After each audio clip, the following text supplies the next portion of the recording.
Welcome to River Tales. River Tales is a 30-minute program that will introduce you to fascinating people, take you to interesting places, and inform you on events in your local community.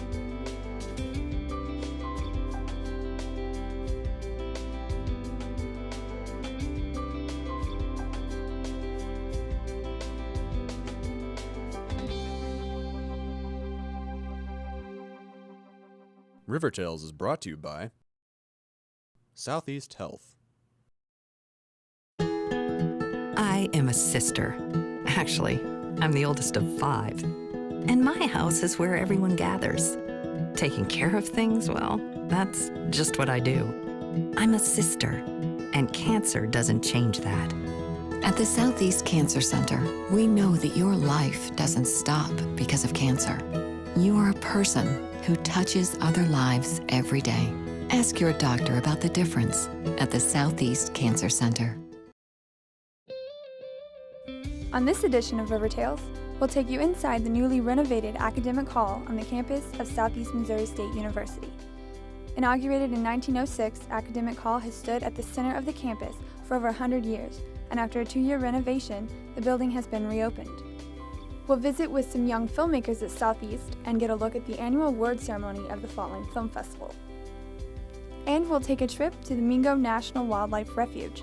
Located in the upper end of the lower Mississippi River Valley, the refuge has 22,000 acres set aside for wintering and migratory waterfowl. Stay tuned to River Tales.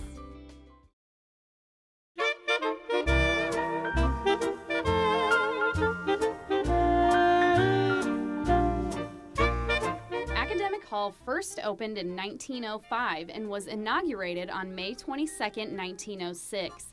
It was said to be the largest and finest state educational building west of the Mississippi River. This is a pretty tightly disciplined institution, and Academic Hall is where the discipline came from. And when it was completed, it was the largest public building in Missouri, even larger than the Capitol building. Academic Hall was constructed to replace the normal school building that was destroyed by a fire in 1902. When the normal school building burned to the ground, it was the college's only building. The president of the Board of Regents at the time was Lewis Houck. He arranged for classes to continue the following day using buildings across town. Houck also worked to acquire $200,000 from state legislature to build a new academic hall.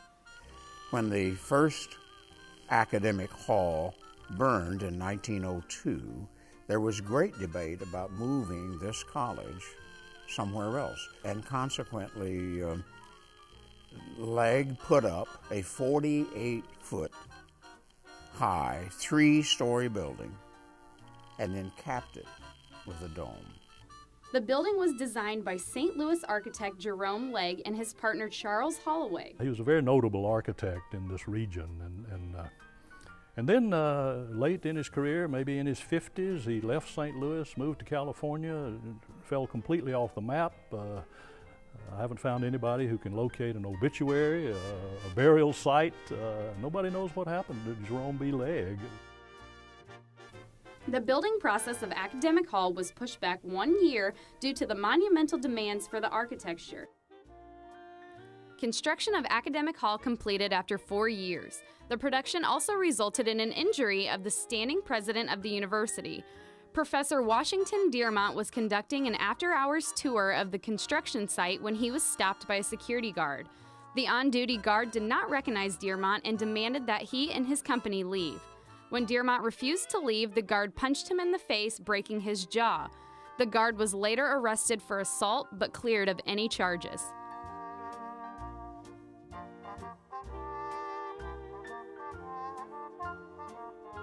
When it first opened, Academic housed a gymnasium, library, statuary hall, classrooms, and the office of the president.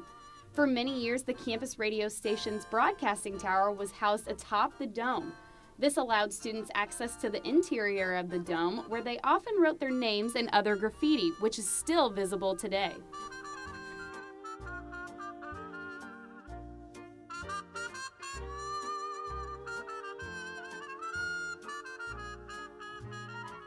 So I've been here a long time, and Academic Hall to me, has always been the center of the university. I fell in love with the campus at first sight, and of course the heart of it is Academic Hall with that grand dome. Academic Hall was the function, you know, the major function of the university as far as I'm concerned. The dome stands for something. It's not just a four-letter word. And I think that's in my soul. And I have a view right across the hills of the dome of the academic, and that's very nostalgic for me.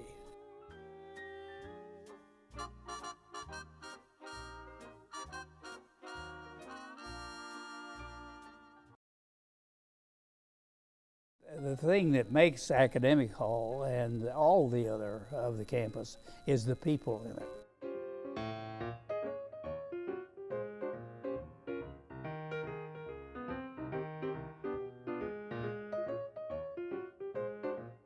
Dr. Mark F. Scully served as president of Southeast Missouri State College from 1956 until 1972. He continued his presidency in 1972 until 1975 when the institution was renamed as Southeast Missouri State University. He was president during the university's most transitional period with tremendous growth in students, faculty, and buildings. Dr. Scully was the first Southeast alum to serve as president. Now, Scully always said his door was always open, but faculty members were a little bit hesitant to approach that door. I had a wonderful relationship with Mark Scully. I did his eulogy at his funeral. We were, as I said, I did all kinds of things for him that you would not expect a woman to do, including how to develop the development and working with him as his personal representative and doing all kinds of things that he elevated me to an area where I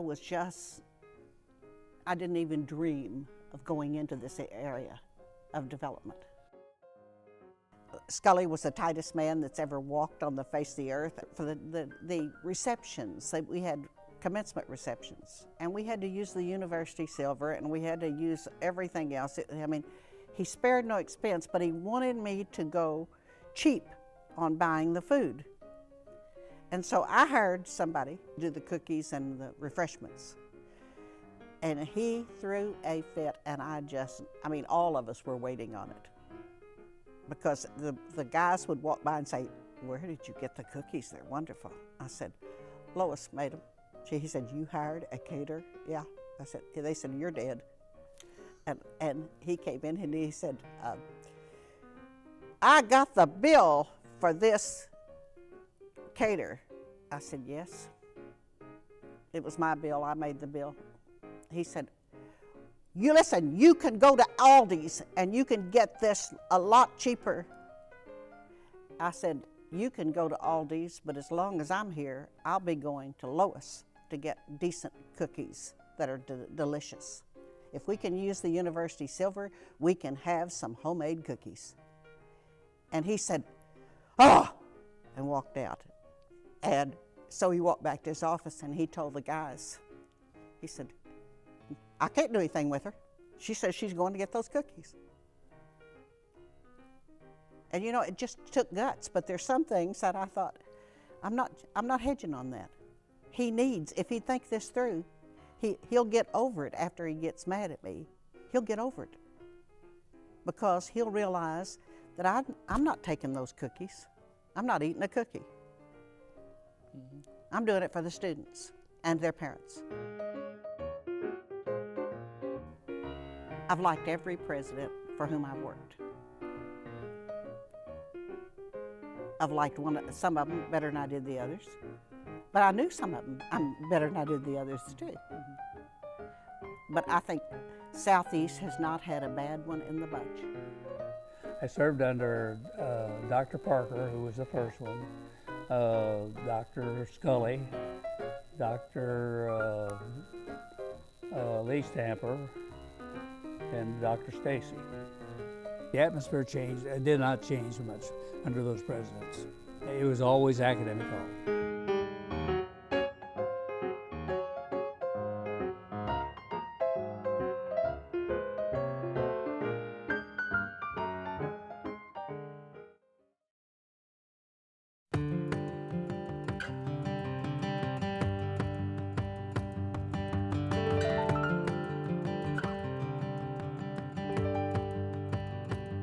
In May of 1926, a flagpole was installed on the front lawn of Academic Hall. A flag ceremony commemorated the occasion, but with one blemish.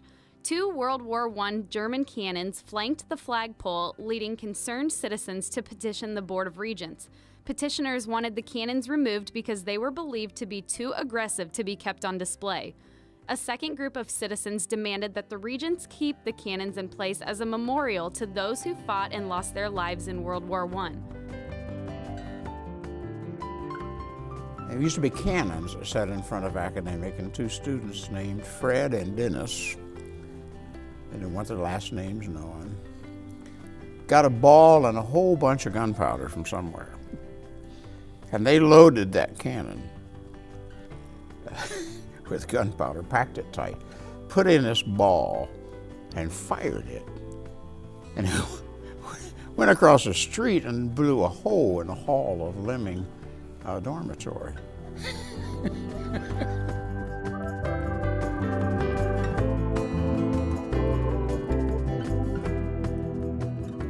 People would ride their horses to the campus and tie them up in the corral in front of Academic on the south side, and then at the end of class they would get their horse and ride home.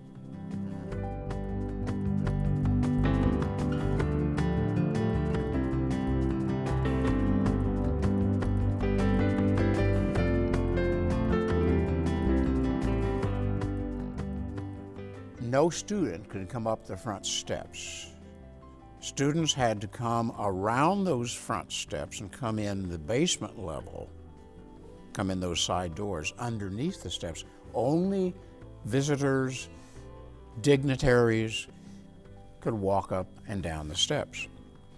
And when the students entered that main floor, I guess that would be the second floor, it was to be absolutely silent. You could not speak aloud in the hallway of Academic Hall.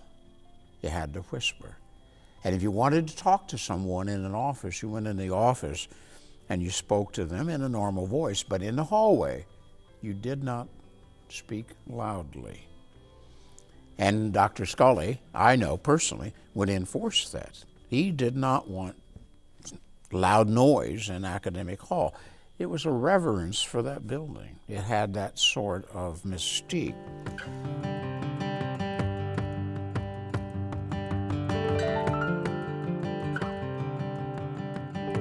So one winter, he said, I want you all to clean the tunnels under Academic. And they started, by the way, there used to be a huge fan, forced air fan there, and there was forced air that went to most every, I guess, about every room there. Since then, they have put up electrical single unit, for cooling and heating. But okay, so now these tunnels are dirty.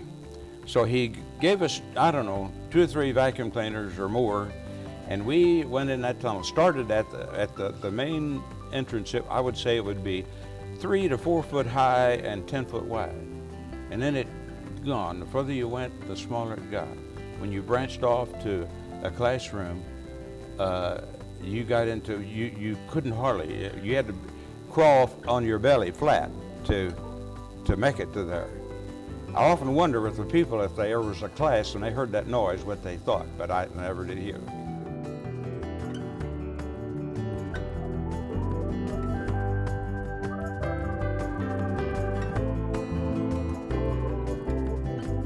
Women could not come into Academic Hall unless wearing nylons and a dress. Until a day in which Jane Stacy told me that a group of female faculty and staff people, and she did not name who was involved, all decided one day they would wear slacks in defiance of the dress code at the university. And she said they all showed up in slacks. And Dr. Scully, who would never reveal his emotions in that kind of setting, saw them all, turned around, went back to his office, never said a word, and from that day on, women could wear slacks in Academic Hall.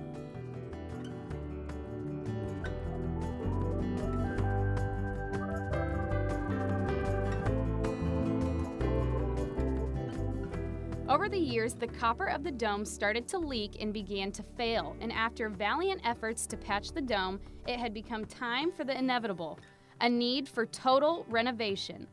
The original windows from 1906 would leak air, they contained lead paint, and were contributing to energy loss in the building. The slate roof was at the end of its lifespan, impacting other parts of the building as well.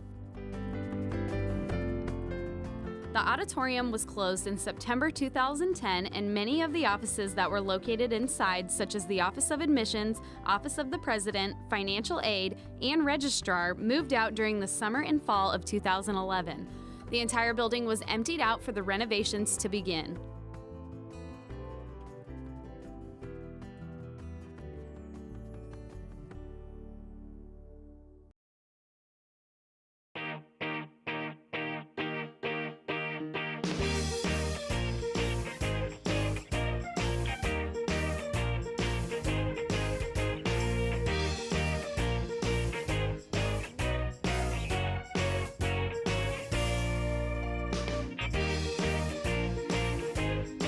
Academic Hall was officially reopened to the public on October 24, 2013 during homecoming weekend. The renovations included a completely new admissions office, centralized financial services, and the cashier's office.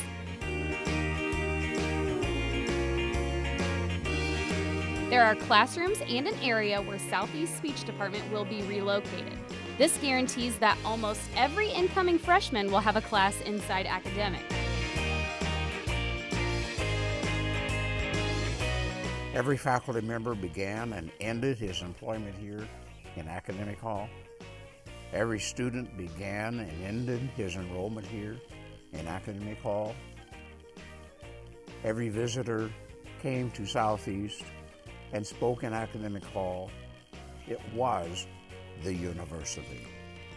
And symbolically, it was the university to people from all over the region.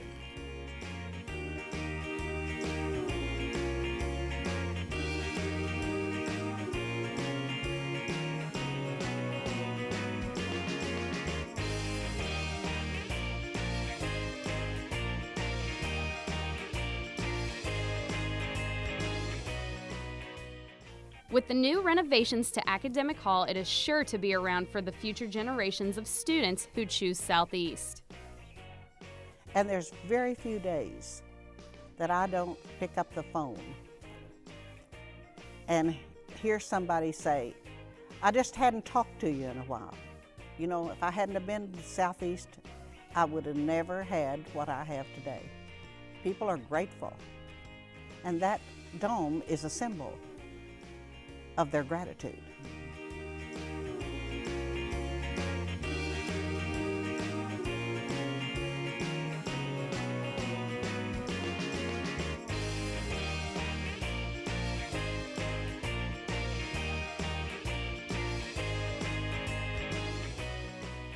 And you can see Academic Hall and see that dome from any direction as you approach Cape Girardeau. Southeast, north, or west. It's the first thing you see. And it's the first domed building in the state of Missouri. And that's a fairly significant statement of education.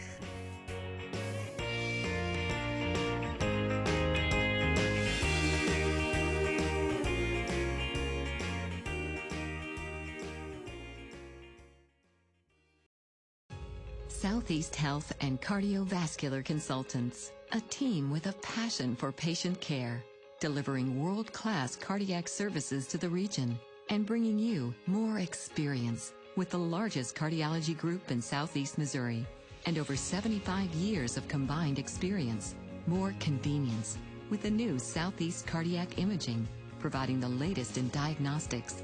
When it comes to cardiac care in the region, there is a difference. I think the level of care here is as good as you're going to get anywhere. There are many benefits that patients will see with the teaming up of Southeast Health. Our goal is to streamline healthcare delivery to patients, delivering the best quality of care in the most timely manner. Being able to team up with Southeast Health allows us to focus on the patient and not necessarily the system itself. If you're ready to experience the difference, call today for more information and your personal referral.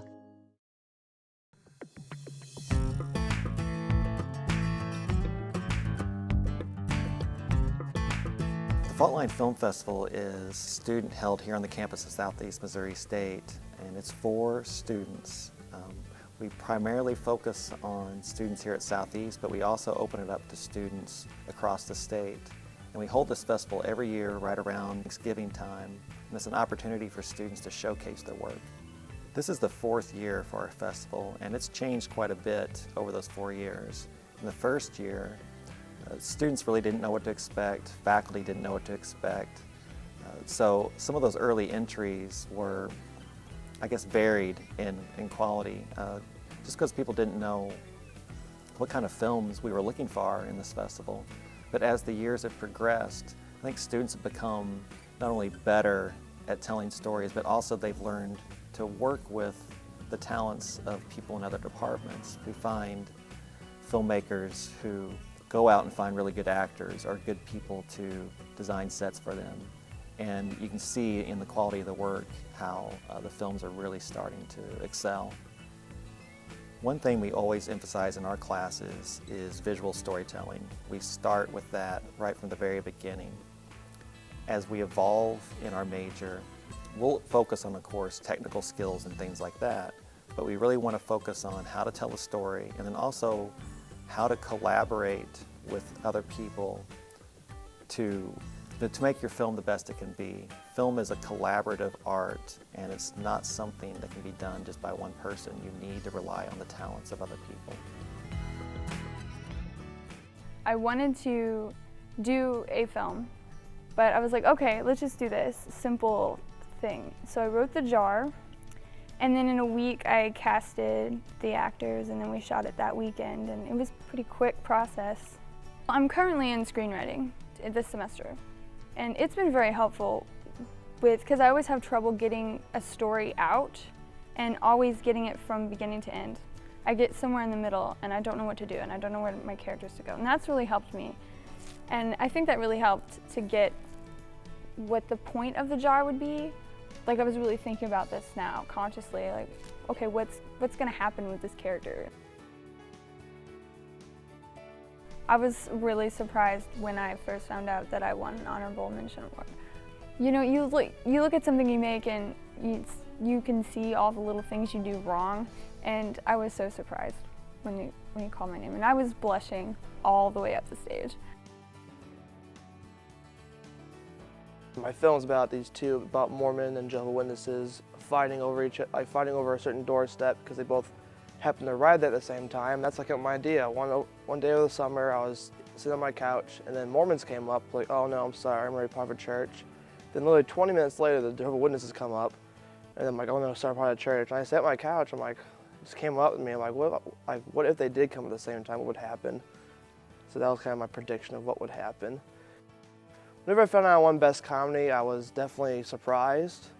I don't see myself as a funny person. I'm used to more writing, dramas and suspense, but kind of want to go out of my zone. I never tried writing a comedy, but I tried it and I was surprised. My first one, I won an award, so yes, I was definitely surprised I won an award. But the best moment for me at the film festival was when they actually showed my film here and all just the audience reaction. It got emotional for me. It made me tear up a little bit. Just hearing all the reaction of people, laughing and cheering and clapping at certain parts. That was actually more of the heartwarming moment than actually winning an award. If I didn't win an award and I heard that reaction, I would be totally fine still. When you compete, you get better, and then you make each other better, so that's really fun. The festival is very inspirational, I think, in itself, because it's just these young filmmakers making films. The fact that it is a competition and you could win things, and it's out of the ordinary, I think is why people do it. I mean, it is true, you can just get a camera and you can write something, you can film it any day, anytime you get someone, you can do it. But most people don't. When there's this thing that people make a big deal about, and it's like a whole festival and people come and they watch and it's fun and you get to show off, like, I think that kind of pushes people to do more.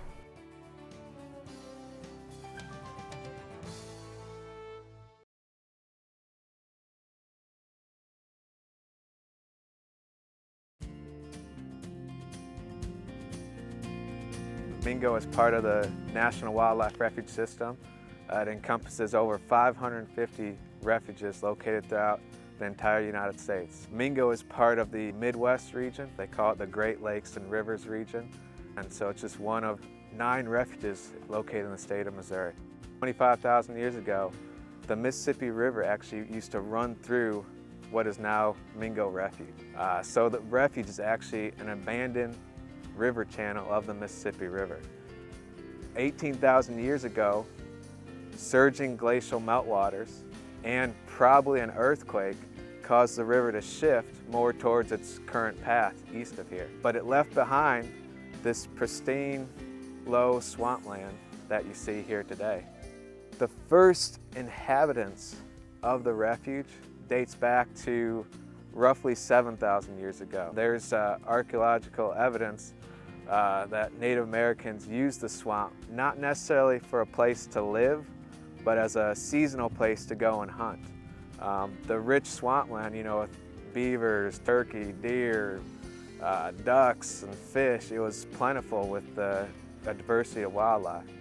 And it wasn't until the mid to late 1800s that settlers started to come here and to try and profit on the resources here. And there was that mindset that you know, resources were unlimited, so there wasn't much selective harvesting. It's basically they took everything. Well, with that mindset, it didn't take long. You know, from 1900 to like 1910, they harvested quite a few trees, and by 1915, basically all of it was cleared. All the trees were cleared and harvested on the refuge.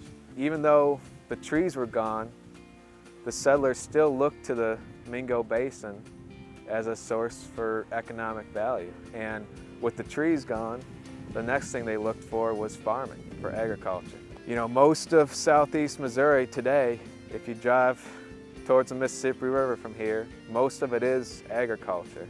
And most of that land was at one time similar to what you see here at Mingo.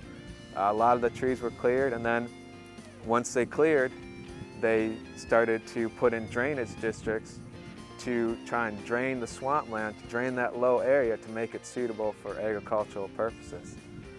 And they attempted to do that here at Mingo. By the 1930s, the attempt to drain this was given up on.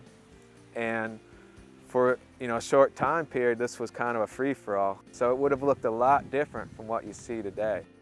It wasn't until 1944 that the U.S. Fish and Wildlife Service came in and set aside roughly 22,000 acres in the Mingo Basin to become Mingo National Wildlife Refuge. The main mission, when it was established, and it continues to today, is to provide a sanctuary for migratory waterfowl and other migratory birds, and then to protect the bottomland hardwood forest habitat. Southeast Missouri was once roughly 2.5 million acres of bottomland hardwood forest. Well, now today, Mingo and Duck Creek, which is a neighboring state conservation area, consists of the largest remaining tract of bottomland hardwood forest in Missouri today. So it really is a remnant of what southeast Missouri used to look like. And not only is this place a place for wildlife, that's our primary mission, that's always what it's going to be, wildlife, providing habitat for wildlife, for migratory waterfowl, that comes first. But it's also a place for people to enjoy. Not only people now, but for future generations to see what southeast Missouri used to look like, and then to see the wildlife that relies on this habitat.